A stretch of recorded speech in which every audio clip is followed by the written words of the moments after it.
Hello दोस्तों, नमस्कार। SM किसी चैनल में मैं आप सभी लोगों का दिल से बहुत बहुत स्वागत करता हूं। सो दोस्तों, आप सभी लोगों को पता ही है अभी का लेटेस्ट अगर कोई अपकमिंग इवेंट है वो कौन सा है, बजट।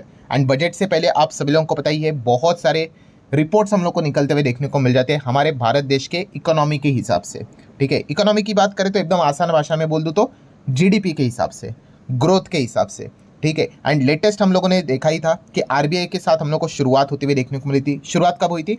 एमपीसी की मीटिंग में, जहाँ पे आरबीआई की अगर हम लोग बात करें, उन्होंने क्या कर दिया, उन्होंने बोल दिया भाई, आरबीआई की रिपोर्ट जो थी कि हमारा जो जीडीपी है उसकी जो ग्रोथ है फाइनेंशियल ईयर 25, जो कि 1 अप्रैल 2024 से शुरू होता है और 31 मार्च 25 से खत्म हो जाता है, उसका जीडीपी उन्होंने कितना बोल दिया फिर? 6.6%। ठीक है, सो 6.6% मतलब क्या किया उन्होंने? बहुत ड्रास्टिकली कम कर दिया। मतलब एक टाइम की अगर हम लोग बात करें, मतलब स्लो डाउन के, मतलब ज़बरदस्त स्लो डाउन यहाँ पे चल रहा है इकोनॉमी में। ठीक है, ये पॉइंट हम लोग को आरबीआई के ओर से ही शुरुआती से हम लोग को देखने को यहाँ पे मिली थी। क्योंकि अगर हम बात करें तो आप देख सकते हो कि आरबीआई ने कहा, पहले बोला था 7.2% का ग्रोथ देखने को मिलेगा। ठीक है, एंड बाद में उन्होंने लक्ष्य कितना कर दिया? 7.2% से डायरेक्ट 6.6%, इतना कम कर दिया था। ठीक है, एंड ये कब होती है ये सारी चीज़ें? तो आप सभी लोगों को पता है आरबीआई की जो मॉनेटरी पॉलिसी होती है उसमें सारी चीज़ें यहाँ पे बोली जाती है। शक्तिकांता दास जी ने ये पॉइंट यहाँ पे बोला था। ऑब्वियसली तभी शक्तिकांता दास जी ही आरबीआई के गवर्नर थे। ठीक है, अभी जो लेटेस्ट एमपीसी की मीटिंग हुई थी वहाँ पे उनका वो जो आखिरी टर्म था वो हम लोग को देखने को मिला। अभी जो फेब मंथ में रहेगा वहाँ पे हम लोग को Malhotra ji as a RBI governor and MPC को एड्रेस करते हुए देखने को यहाँ पे मिल जाएंगे। सो तब हम लोगों ने देखा था कि 7.2 से डायरेक्ट आरबीआई ने 6.6% का फोरकास्टिंग यहाँ पे कर दिया जीडीपी का। स्लो डाउन देखने को यहाँ पे मिलेगा करके, मतलब केवल 5 महीने में हम कह सकते हैं कि इधर हम 7+ में चल रहे थे, उसकी बातें हो रही थी, वो डायरेक्टली 6.6 तक हम लोग यहाँ पे आ गए करके। नेक्स्ट अगर हम लोग बात करेंगे दोस्तों तो गवर्नमेंट, यस, लेटेस्ट आप सभी लोगों को पता ही है गवर्नमेंट की रिपोर्ट भी यहाँ पे पब्लिश हुई थी, ऑफिशियल रिपोर्ट, जिसके ऊपर मैंने डिटेल में वीडियो बनाया था, जहाँ पे सरकार ने भी खुद इस चीज़ को एक्सेप्ट किया। मतलब आप देख सकते हैं गवर्नमेंट की जो फर्स्ट एडवांस एस्टिमेट की जो रिपोर्ट निकलती है वहाँ पे खुद सरकार ने भी क्या बोल दिया कि हमारी जो जीडीपी है वो 4 साल के लोएस्ट लेवल पे आ चुके हैं, एंड जो ग्रो हो रही है बट कितना? 6.4% के हिसाब से अगर फाइनेंशियल ईयर 25 की बात करें तो मतलब हम कह सकते हैं कि सरकार का भी जो पहले यहाँ पे चल रहा था 7+ चलता था, उन्होंने भी बिलो 7 की बातें यहाँ पे करना स्टार्ट कर दिया, एंड वो भी कितना? 6.4%। ठीक है, इनफैक्ट 6.5% से भी कम की बात यहाँ पे की है। और वर्स्ट पॉइंट कौन सा था कि 4 साल के लो पे हम लोग को ये डेटा देखने को यहाँ पे मिल रहा है। मतलब आरबीआई भी हो गया, सरकार भी यहाँ पे हो गया, एंड देन अगर हम लोग यहाँ पे बात करें दोस्तों तो एसबीआई की भी रिपोर्ट यहाँ पे आ गई।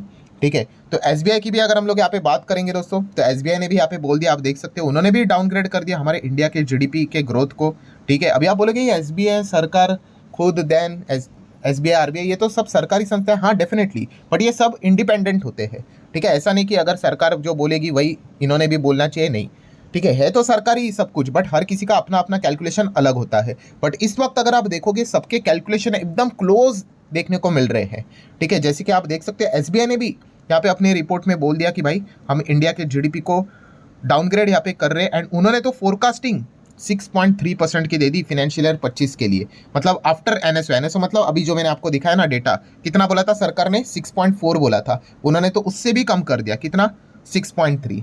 ठीक है, तो ऑब्वियसली यहाँ पे एसबीआई ने अपनी रिपोर्ट में बताया बहुत सारे हम लोगों को चैलेंजेस देखने को यहाँ पे मिल रहे हैं कि जिस चीज़ के चलते जीडीपी यहाँ पे प्रॉपरली वर्क यहाँ पे नहीं कर रहा है जिस हिसाब से। मतलब हम बोलते हैं ना हमें 2030 तक क्या करना है, 5 ट्रिलियन की इकोनॉमी बन रही है। ऑब्वियसली डॉलर टर्म्स में यहाँ पे मैं बात कर रहा हूँ, अगर इस रफ्तार से चलेंगे तो 2030 तक अचीव करना तो भाई बहुत मुश्किल हो जाएगा।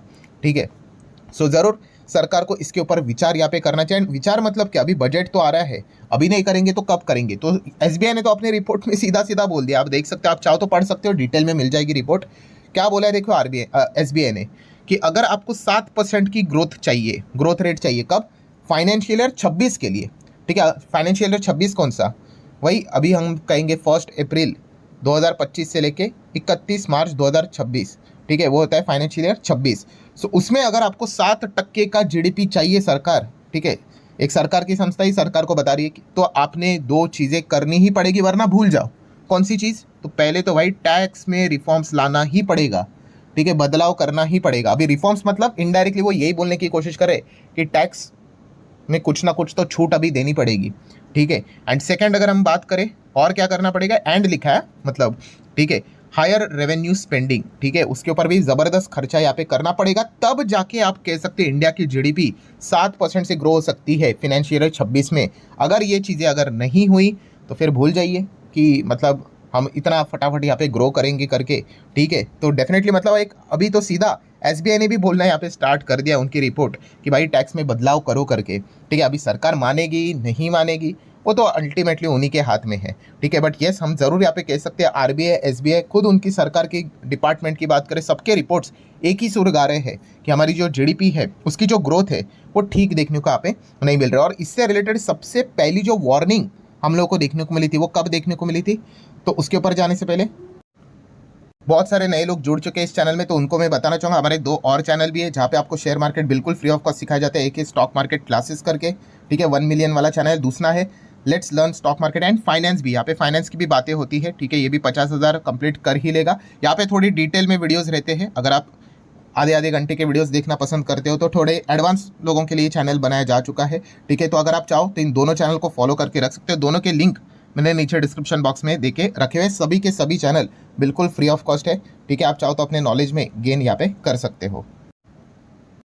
तो चलिए हमारे पॉइंट को कंटिन्यू कर लेते हैं। जैसे मैंने कहा कि सबसे पहला जीडीपी से रिलेटेड वार्निंग कब हम लोग को देखने को यहाँ पे मिला था, हमारा जीडीपी का डेटा लगातार नीचे खिसकना स्टार्ट हुआ था। मतलब आप देख सकते हो फेब की बात करें तो हम लोगों को 8.4 का जीडीपी देखने को मिला था, काफ़ी शानदार, लिटरली धमाका हुआ था, ज़बरदस्त पटाखे फूट रहे थे, ठीक है। इस रफ्तार से अगर हम आगे बढ़ेंगे तो 2030 से पहले ही हम $5 ट्रिलियन की इकोनॉमी बन जाएंगे। फिर उसके बाद नेक्स्ट वक्त का जो डेटा था, चलो वो भी कोई ख़राब नहीं था, हाँ, बट 8.4 से कम होके 7.8 हुआ, वो भी चल जाएगा। 7.8 भी मतलब क्या बोले भाई, कल्पना के परे, ठीक है। आप देख सकते हैं साइड में ही लिखा हुआ था 6.6 के बदले 8.4, 6.7 के बदले 7.8, एकदम खतरनाक। इसके बाद प्रॉब्लम होना स्टार्ट हो गया, जहाँ पे आप देख सकते हो अगस्त मंथ में Q1 का जीडीपी आया था कितना, 6.9 एक्सपेक्टेड था, डायरेक्ट 7.8 से 6.7, एकदम बहुत बड़ी गिरावट, ठीक है। बहुत ज़्यादा हम लोग को दिक्कतें देखने को मिल गई। एंड उसके बाद Q2 ने तो हद ही पार कर दी, ठीक है। 6.5 एक्सपेक्टेड था, डायरेक्ट 5.4, ठीक है। मतलब 1% भी नहीं, उससे भी ज़्यादा गिर गया, ठीक है। मतलब आप अंदाज़ा लगाओ, ये कोई ऐसी टाइम पास वाली बात नहीं भाई, ये बहुत इंपॉर्टेंट चीज़ है। ये ऐसे स्टैटिस्टिक्स है जो बताते हैं कि देश की अर्थव्यवस्था कहाँ पे जा रही है करके, ठीक है। कोई ऐसा टाइम पास मतलब मजाक मस्ती के लिए, मनोरंजन के लिए बात ही नहीं लिखी जाती है, ठीक है। तो डेफिनेटली हम देख सकते हो कि कैसे 8.4 से हम गिरते गिरते गिरते गिरते 5.4 तक यहाँ पे आ गए। ये बिल्कुल भी अच्छी बात नहीं है भाई, ठीक है। क्योंकि जो भी विदेश के जो इन्वेस्टर है वो इंडिया की ओर क्यों देखते हैं, यस, क्योंकि हम डेवलपिंग कंट्री, और डेवलपिंग कंट्री में ग्रोथ बहुत अच्छी होती है। बट इस प्रकार की ग्रोथ 5.5% की भी ग्रोथ नहीं, ये बिल्कुल भी अच्छी चीज़ नहीं है। एंड यहीं पे सबसे पहला अलार्म बजा, वार्निंग, हर कोई मतलब बोलते हैं ना एकदम सतर्क हो गया, ठीक है। मतलब 6.7 भी सब लोग ठीक है यार, चलो 6.7 7 के करीब ही करके, ये जब देखने को मिल गया भाई, ठीक है, तब जाके मतलब हम कह सकते, तब से हम कह सकते कि एफआईज वाले भी काफ़ी ज़्यादा नाराज भी होते हुए देखने को यहाँ पे मिल चुके हैं। तो इसके ऊपर अभी सरकार को कुछ ना कुछ तो चीज़ें यहाँ पे करनी पड़ेगी। अभी आप सोचोगे कि भाई ऐसा क्यों हो रहा है, तो इसके ऊपर मैं ऑलरेडी वीडियो बनाकर आपको बता चुका हूँ। जीडीपी का फॉर्मूला आपको बताइए C+I+G+ NX, ठीक है। C stands for consumer spending, I बोले तो कितना इन्वेस्टमेंट चल रहा है, G बोले तो गवर्नमेंट कितना स्पेंड कर रहा है, NX बोले तो नेट एक्सपोर्ट, ठीक है। तो इसमें सबसे बड़ा कॉन्ट्रीब्यूशन किसका होता है, हर किसी को पता है भाई, 50% का कॉन्ट्रीब्यूशन होता है कंजम्पशन का, ठीक है। एंड कंजम्पशन मतलब आसान भाषा में एक आम इंसान कितनी चीज़ें खरीदता है, ठीक है। आप कोई चीज़ें खरीदोगे तो सामने वाला भी ज़्यादा बनाएगा उसको, ठीक है। अगर आप एंटरटेनमेंट के लिए, फॉर एग्जांपल, आप छुट्टी के लिए मतलब संडे के दिन बाहर पिक्चर देखने जाते हो, पिक्चर की टिकट खरीदोगे, वहाँ पे पॉपकॉर्न खरीदोगे, रेस्टोरेंट में जाओगे, खाना खाओगे, ठीक है। ये सारी चीज़ें जब आप करते हो तो क्या होता है, आपका पैसा स्पेंड होता है, सामने वाले के लिए वो इनकम होता है, तो वो भी बोलेगा अरे भीड़ ज़्यादा आ रही है, ज़्यादा खरीद रहे हैं, तो चलो हम भी ज़्यादा बनाते हैं। बट अगर लोग आ रहे हैं और कम खरीद रहे हैं तो फिर बनाने वाला भी कम बनाएगा, और यहाँ पे प्रॉब्लम स्टार्ट हो चुकी है। और इसका सबसे बड़ा रीज़न यही बोला जा रहा है कि हम कह सकते हैं कि टैक्सेस अभी काफ़ी ज़्यादा हायर लेवल के देखने को मिल रहे हैं, ठीक है। एंड मिडिल क्लास की अगर हम लोग बात करें दोस्तों, खास करके जो कंजम्पशन वाला बार है ना, इसको मिडिल क्लास के ओर से देखा जाता है। क्यों, क्योंकि देखो रिच क्लास को कोई फर्क नहीं पड़ता है। मैंने आपको रिपोर्ट भी बताई थी, हमारे देश में के-शेप फैक्ट्री चल रही है जहाँ पे लैम्बोर्गिनी की बुकिंग अगले 3 से 4 साल के लिए फुल हो चुकी है। यस, 3 से 4 साल के लिए। अभी BMW का भी मैंने रिपोर्ट आपको दिखाया था, आप गूगल कर लो, अभी दिखाया था 11% ग्रोथ दिखाई है BMW ने हमारे देश में। इतनी मतलब भारी लग्जरी गाड़ियाँ बेची जा रही है, ठीक है। एंड जो के शेप का जो दूसरा निचला बॉटम है, जहाँ पे गरीब लोगों की बात करें उनको सरकार संभाल लेती है, फ्री के राशन की बात करें उनको पैसे भी देने का काम शुरू हो चुका है। अभी तो आपको पता ही है पॉलिटिक्स किस लेवल पे जा चुका है। प्रॉब्लम कहाँ पे आता है? Middle class. ये हर किसी को पता है, सरकार को भी पता है कि उनके ऊपर इस टैक्स का सबसे बड़ा बर्डन होता है। एंड इतना ज़्यादा अभी बर्डन हो चुका है कि वो स्पेंडिंग काफ़ी कम करे। और इसके अगर मैं प्रूफ भी आपको दिखा दूँ, कितने प्रूफ अवेलेबल है, गाड़ियों के सेल्स देख लो, ठीक है। ऐसे थोड़ी ना होता है कि गाड़ियाँ बिक नहीं रही करके। और मैं नॉर्मल एवरेज गाड़ियों की बात कर रहा हूँ, लग्जरी गाड़ियों की बात नहीं कर रहा हूँ। लग्जरी गाड़ी तो अलग लेवल पे ही वो मार्केट चल रहा है। देन अपार्टमेंट की भी बात कर रहे हैं, लग्जरी वाले 5-5 करोड़ के, वहाँ पे तो ग्रोथ चल ही रही है, ठीक है। बट एक मिडिल क्लास के रेंज की अगर हम बात करें, वहीं पे सबसे ज़्यादा दिक्कत है। फाड़ा की रिपोर्ट देख लेना, ठीक है। ऑटो सेक्टर का जो हम लोगों को देखने को मिल जाता है, उनकी रिपोर्ट है कि कितनी ज़्यादा गाड़ियाँ अनसोल्ड देखने को मिल रही है। डीलर्स के पास इन्वेंट्री 70-80 दिन तक पड़ी हुई देखने को मिल रही है। सो ऑब्वियसली एक इंडिकेशन है कि जो कंजम्पशन का सी है वो लगातार वीक हो रहा है। एफएमसीजी सेक्टर देख लो, इनके तो नाम में ही सी आ जाता है कंज्यूमर, इनके नंबर्स खराब आ रहे हैं। गोदरेज कंज्यूमर ने तो खुद ही बोल दिया Q3 में हमसे तो उम्मीद ही मत रखना, ठीक है। हाथ पहले ही खड़े कर दिए उन्होंने। तो इस प्रकार की चीज़ें ये डेटा हमें दर्शाता है। एंड रिटेल की बात करें तो इसी से रिलेटेड रहता है। रिटेल वाली कंपनीज का भी परफॉर्मेंस अगर देखेंगे तो ठीक ठाक ही देखने को मिल रहा है। So what's the whole conclusion? Conclusion यही है कि ये जो कंजम्पशन है, सी है, जो मिडिल क्लास इसको ड्राइव करता है, वहाँ पे काफ़ी दिक्कत देखने को मिले। इसको अगर सुधारा गया तो डेफिनेटली हम यहाँ पे कह सकते हैं दोस्तों कि जीडीपी में हम लोग को ग्रोथ देखने को मिल सकती है। मतलब चलो पीछे जाता हूँ मैं, वो फॉर्मूला किधर चला गया, ये देखो। ये अगर सुधर गया भाई तो ये जीडीपी का फॉर्मूला भी हमें अच्छा देखने को मिलेगा। और यही डैमेज हो चुका है, तो ये वाला फॉर्मूला तो डैमेज होना ही होना है। तो इसीलिए हर कोई बोल रहा है कि भाई टैक्स को अगर कम किया जाएगा तो लोगों के हाथ में एक्चुअल पैसा बचेगा जिसको वो स्पेंड कर सकते हैं। ऊपर से रेट कट भी नहीं हो रहा है जिनके ऊपर ईएमआई है, ठीक है। अगर 50,000 के ऊपर, मतलब 50,000 की किसी के ऊपर ईएमआई है, रेट कट अगर हो गया, मान लो जस्ट एग्जांपल के लिए 45,000 अभी उसका ईएमआई बैठ रहा है, 5,000 बच गया, तो कहीं पे तो वो खर्चा करेगा, इन्वेस्ट करेगा, वॉटेवर, ठीक है। तो वो भी नहीं हो रहा है। तो सभी चीज़ों को अगर हम जोड़कर देख ले तो डेफिनेटली हम कह सकते हैं कि ये सबसे बड़ी प्रॉब्लम देखने को यहाँ पे मिल रहा है। और सोल्यूशन क्या है? तो सोल्यूशन जैसे कि आपको पता है भाई, अभी बजट यहाँ पे आ रहा है, ठीक है। सरकार को कुछ ना कुछ बोल्ड डिसीजंस यहाँ पे लेने पड़ेंगे। और सोल्यूशन में मेरी बात क्या रखूँ, खुद एसबीआई के रिपोर्ट में उन्होंने 2 पॉइंट सामने रखे हुए हैं कि रेवेन्यू स्पेंडिंग तो यहाँ पे होनी चाहिए, उसी के साथ साथ टैक्स में रिफॉर्म्स, ये एक बहुत इंपॉर्टेंट चीज़ है।